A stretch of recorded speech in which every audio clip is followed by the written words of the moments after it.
Hey guys, so I was given this laptop to fix because my friend tried to reinstall Windows and he's getting this error after booting from a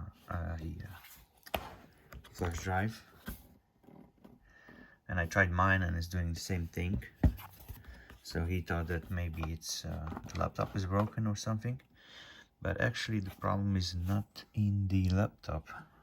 If you're gonna get these dots right here. It's actually in the settings. So I'll show you how to fix this error.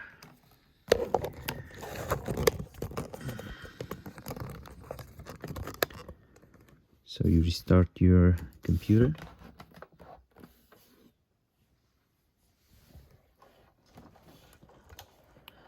Push F2 in my case, and we're gonna go to boot. We can leave it normal. UEFI is disabled and we need to enable it, and that should do it, I think. So let's try F10 to save it, and it should start without any problems.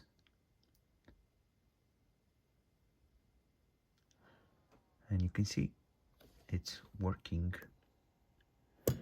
Choose Windows 10.